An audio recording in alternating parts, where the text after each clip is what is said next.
All right, are we ready to have some fun with Tegan and Sarah today? Yeah.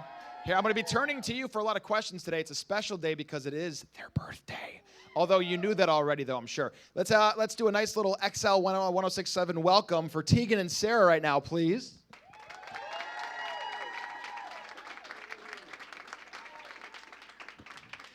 We get a nice little pre-performance before the big performance later tonight, so.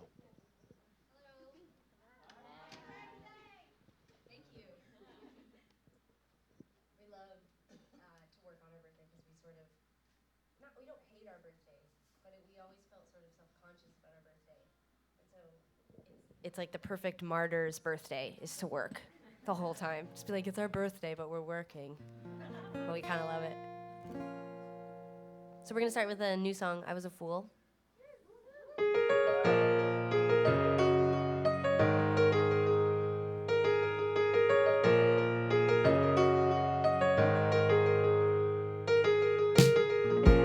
Do you remember I searched you out? How I climbed your city's walls? Do you remember me as the vow? How I prayed for your cause? I stood still, it's what I did. Love, like ours just never fit. I stuck around, I didn't need. I saved you every time. I was a fool for love. I was a fool for love. I was a fool. I was a fool.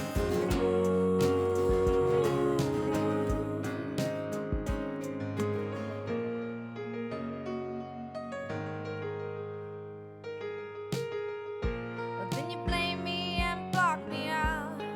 How long did you think I'd last? Then you disappear for weeks to plow.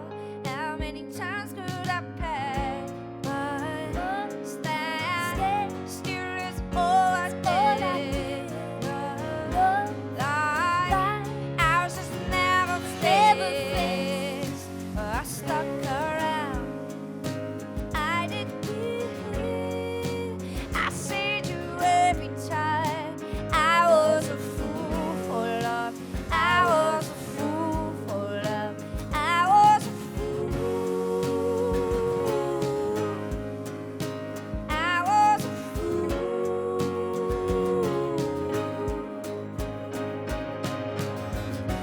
If you're worried that I might have changed, I left behind all of my foolish ways.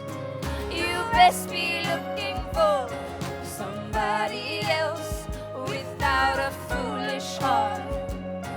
A foolish heart. But stay still is all we did. Love, like ours was never fixed. I stuck around, I did good. I saved you every time. I was a fool. I was a fool for love. I was a fool for love. I was a fool. I was a fool for love. I was a fool for love. I was a fool for love.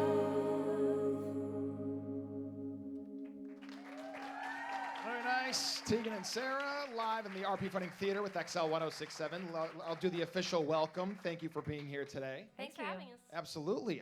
So how's the tour been? You're out with fun right now. This is awesome stuff. Yeah, we're just very close to finishing a 3-month run with Fun, and they're awesome. They're super nice guys. We're good friends.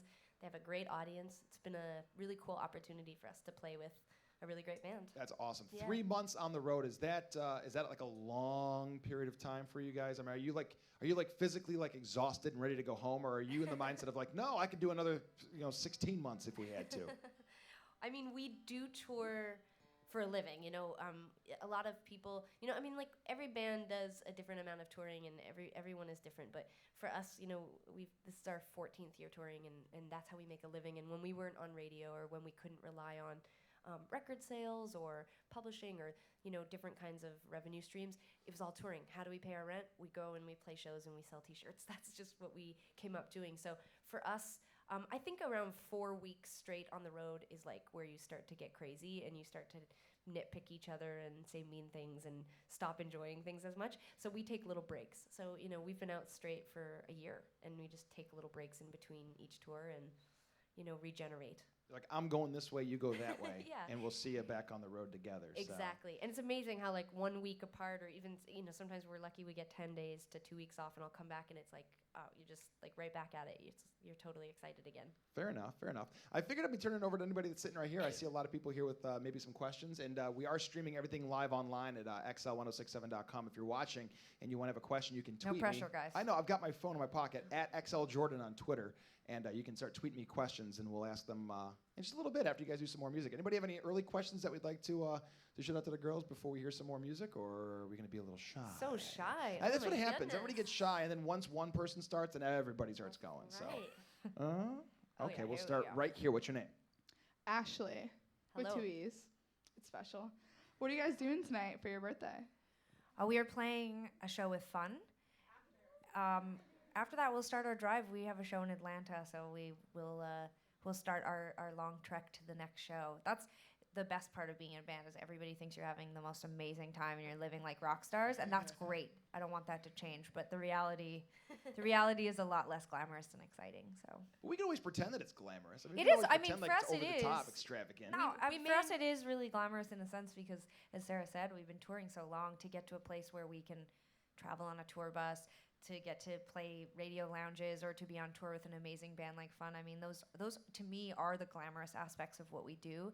I think some of the more materialistic, like partying and like flying around in private jets and all that other stuff, I think that we've adopted that as what it means to have made it. But I think for us, it's just, we have literally not done anything else except play music for 14 years. So that's really like how I know. Like when I wake up in the morning, I don't have to go to a regular job, and that's how I know I've made it. It's like, let's be honest, you're going to go outside after here and you're going to start pouring Cristal right in the parking lot. That's, yeah. What's your name? Hi, Faith. Faith, what's up? This is my sister Nina. Hi. And it's her birthday too this weekend. Oh, happy birthday. And she just got passed into her. What are you doing now? Wow. Talent show. Yeah. So how did you guys get started? Okay. So she's a singer as well. We just sort of were fooling around with music in the 90s. We were teenagers during the heyday of like garage bands, and everybody had a band, especially like we had a group of friends and all of our older brothers were in bands, so we were sort of like sort of secretly in our rooms writing songs on the guitar, and we had taken piano lessons, so sometimes we would even maybe record some material, just some like of our own compositions on the piano, and that kind of turned into songwriting and then recording ourselves. That was very intuitive. Almost immediately, as soon as we started writing songs, we also started recording ourselves. We capitalized. We got all of our friends and their friends and their families to buy our record. Honestly, We and demo financed, tapes, yeah. we financed the start of our career, and we used their enthusiasm. We siphoned their enthusiasm as gold bricks to pave the route to our very exciting and fabulous life that you see now. We really did. We had entrepreneur spirit right from the beginning. You got to get out there. You got to get people to hear you, and the internet has really helped with that. You can record at home for a very reasonable amount of money. You just like kind of record into like a garage band or something like that, and then you put it up on SoundCloud. Put your music out there into the world and get people excited. That's the best way to start any career, I think. The olden days of like funneling hundreds of thousands of dollars into a record just so that maybe people will hear it, I don't think you have to go that route. That people will, but I think if you have talent, you should just start, look at everybody. Like, people get famous all the time. They just record themselves on YouTube, and then they have like millions of people watching them. So we are too shy to do that, but I think that, we did our version of that. You just get people to get behind you and basically help you, kind of start spreading the word about your band. That's awesome. How about some more music? Absolutely, yeah. All right, awesome.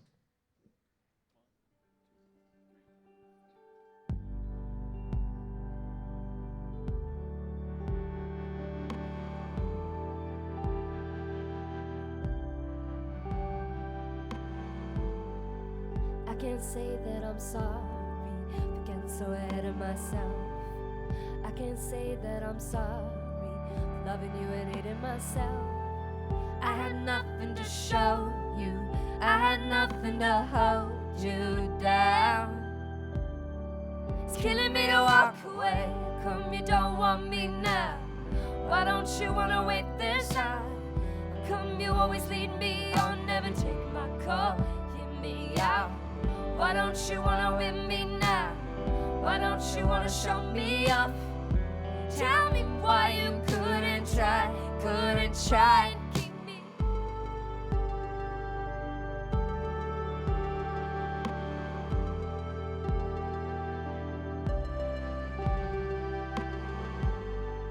I see you by my house, you're walking with a different girl. I see you by my house, you're talking with a different girl. She's got nothing to show you, she's got nothing to hold you down. Killing me to walk away. Come, you don't want me now. Why don't you wanna wait this out? Come, you always lead me on, never take my call, hear me out. Why don't you wanna win me now? Why don't you wanna show me off? Tell me why you couldn't try and keep me one day soon. I won't be the one who waits on you.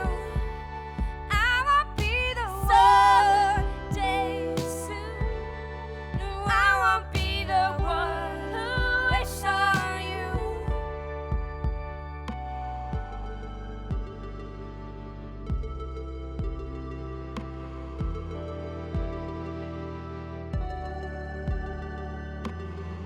Come, you don't want me now.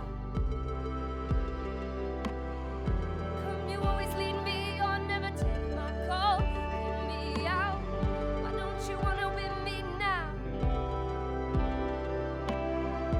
Tell me why you couldn't try and keep me. Come, you don't want me now. Why don't you wanna wait this out? Come, you always lead me on, never take my call. Try me out. Don't you wanna win me now? Why don't you wanna show me off? Tell me why you couldn't try and keep me. Come, you don't want me now. Why don't you wanna wait this out? Come, you always lead me on, never take my call. Try me out. Why don't you wanna win me now? Why don't you wanna show me off? Tell me why you couldn't try and keep me. Live in the RP Funding Theater with Tegan and Sarah. It's XL 1067. You know, I want to talk about something you were saying a minute ago, how the two of you were a little bit shy, you were saying. What's I guess the big difference between getting up on stage tonight in front of thousands at the at the Amway Center or being here in front of a small little intimate group? I mean, is this a little more difficult for you to be in front of a smaller group of people, or when you say you're shy, I mean, or is it better to be in front of a larger group? I mean, every situation is really different. I think that we've become fairly comfortable stepping in front of any kind of crowd with varying degrees of anxiety. Sometimes when we do collaborations, like recently we had to get up on stage in front of, I don't even know, maybe 40,000 people with Macklemore and Ryan Lewis in Montreal, and I was shaking. I was so scared. And that has not happened to me in, I don't even know, maybe before that, the last time I can remember being that nervous was getting on stage with Tiesto at Bonnaroo, the festival, in like 2008. So anytime that there's an unknown, okay, this material is not as familiar to me, like I totally go into a little bit of like the flight or fight mode, like panic, But in front of our own audience is very comfortable. But we are shy. I think that we're much more introverted than people imagine. I think in a weird way performing, a lot of artists and a lot of performers are actually very introverted, and this is a way to control that nervousness and that anxiety that comes in social situations. Like I go to people's house parties or brunches or whatever, and I'm like, get in there, get up, go in the door, like I'm much more nervous in those types of social situations than I am doing this, for sure. Tell us about the Macklemore performance, because when that happened, I mean, literally, it was like hours after it happened, it just exploded. Everybody was talking about it. I mean, when did you know? Like, was it when you were on stage? Did you know that something big was happening at that point? I mean, did that hit you at that point, or was it like after, when you were like, you came off that rush, that you were able to go, wow, that just happened? It was a big audience, so I think we knew that there was going to be a lot of cell phones capturing the moment. And I think that because of everything that's happening in the fight for marriage equality and equal rights, and all over the world, but specifically it's been a hot topic in the United States, that and with all the traction that Same Love, the track itself, was getting at radio in the US, we knew that it was probably going to be a pretty big viral moment online. So we were prepared for it. We thought about our outfits, and we did a lot of rehearsing. A lot of rehearsing in the bus beforehand. But to be honest, Sarah's right. In the moment, you're really just thinking about the moment, and you're really just thinking about the crowd in front of you. And it was really nerve-wracking. It goes by in a second, because you're basically almost blacked out. Like, it's sort of this crazy, it's just every neuron and everything's firing so fast, and it's just happening in a blur, and it's like I can barely pull up the memory of it, because it just goes by so fast. Meanwhile, trying to remember the lyrics. I mean, the yeah. Well, you know what? It took all the the pressure off us, because 40,000 people sang it. So I was just like, for the final one, it was also very emotional to watch all those people sing a song that's obviously so important. The message is incredibly important to us, and so to see all those people singing along, I have to be honest, I didn't even really need to project much. It was really coming from them, I think. So, but it was a cool moment. I mean, we've had an absolutely astounding, number of amazing and incredibly memorable things that have happened to us in the last year, which is incredible to say, considering that our whole career has been full of moments like that. We really managed to have these. It's a humble brag. Yeah, we do. Like, we just I'm totally bragging. We have these like crazy moments happen to us. It's awesome. At least we're not jerks about it, Right. We only poured out 2 bottles of Cristal that night. So. Any questions? Anybody else want to? Okay, we'll come on. See, I knew once we start. What's your name? Hi, I'm Karen. Hi, Karen. Oh, sorry. I was wondering if your songwriting process is still pretty much the same. Like, I know you guys said that you started like together in your rooms and stuff. Do you guys ever just kind of like come up with something, like one of you comes up with something and then you just bring it to the other? Yeah, basically just described our process. You did, yeah. I mean, we now, when we were 14, 15 years old, obviously we were living in our parents' house, and it was very easy to quickly write something and then just pop over to Tegan's room and have her start to collaborate, like write, in a very sort of like beginning stages of a song. And now we live in very different cities, and I moved about 3,000 miles away from Tegan about 10 years ago. So we just sort of started our music career, and recording programs were getting very affordable. We were recording at home. We both had, home studios, if you will. And we just started writing songs and sending them back and forth to each other. Further distances than obviously just bedroom to bedroom when we were high school students, but it is sort of a similar process. The original ideas kind of come individually, and then I'll send the song to Tegan for some feedback. Sometimes she has suggestions. Sometimes she has actual melodies or parts that she wants to contribute. And then when we get into the studio, that's sort of like the final kind of collaborative process. And the music eventually feels, even though I think of like that last song is my song, I would describe it as my song. By the time it reaches the record version, I really feel like it's been such a collaborative process that in a way it is both of ours. And I collect 50%. She does collect 50% of everything I do. So, no, I think that, Tegan was saying earlier in an interview today that, in a way, I feel like we're both very skilled and accomplished songwriters on our own, but there is something so very specific about what we bring to each other's music that sort of elevates it and makes it Tegan and Sarah. Anybody else? Truth. Oh, back here, all the way in the back. What's your name? Ella, Hi. What you want to ask? how many instruments do you know how to play? How many instruments? Well, this is another humble brag. But we both grew up playing piano. So how old are you right now? 8. You're 8. So we were about 8 when we started to take piano lessons quite seriously. And we got shoveled into classical piano. So we were like learning all the theory and all of the kind of old school music. And we loved it. I think we liked the challenge of it. I think our parents were excited that we were interested in something, keep us off the streets, if you will. And But then when we were about maybe 15, we discovered that there was a guitar in our house, which sounds crazy to just like, we discovered a guitar, but my stepdad had a, He's a hoarder, so he has a lot of stuff. yeah, he had a lot of stuff, and we were like rooting around in our storage unit and found this guitar, and we secretly started playing that. So those are our two main instruments, but we both dabble in all sorts of different things. I'm a terrible drummer.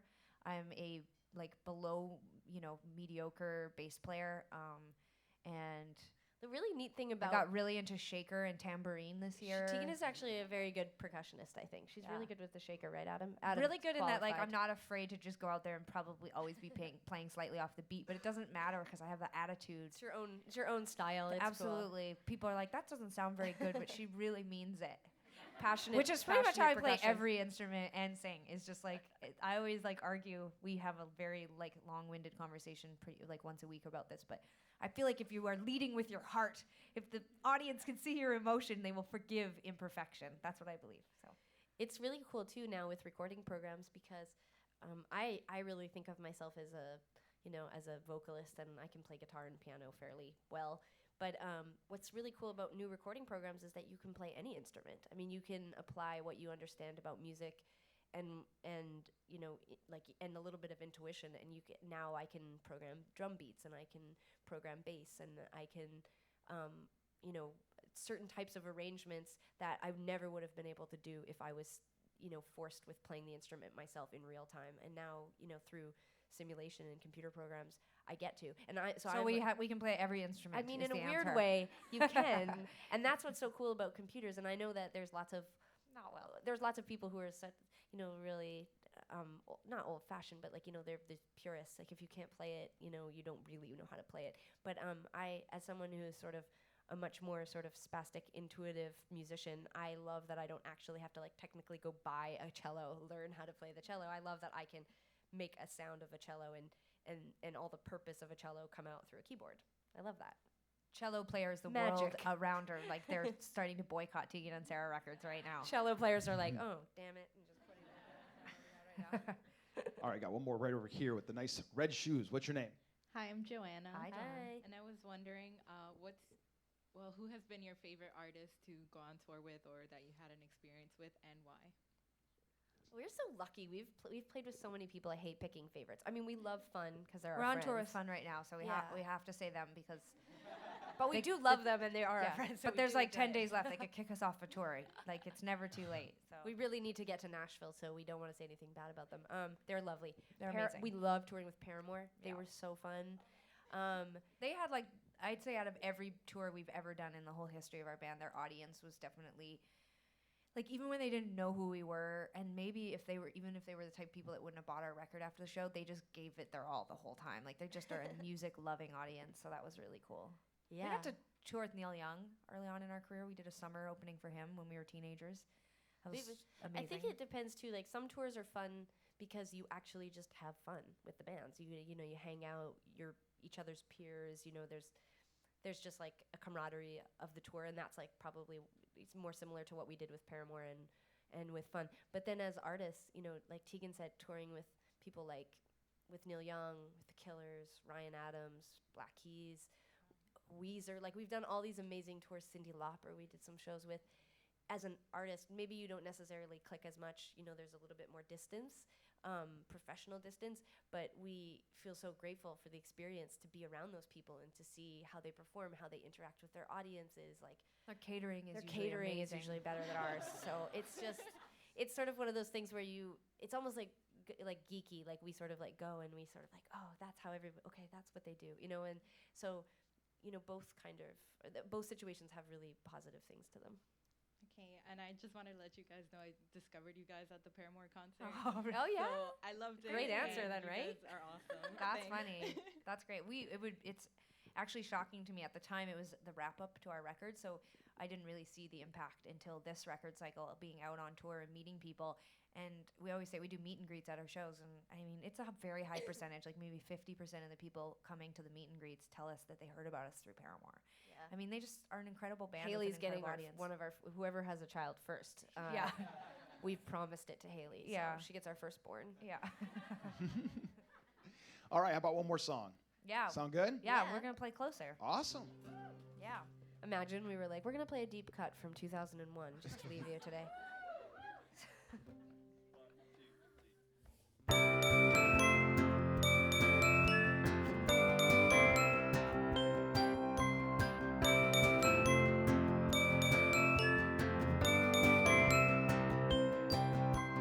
All I wanna get is a little bit closer.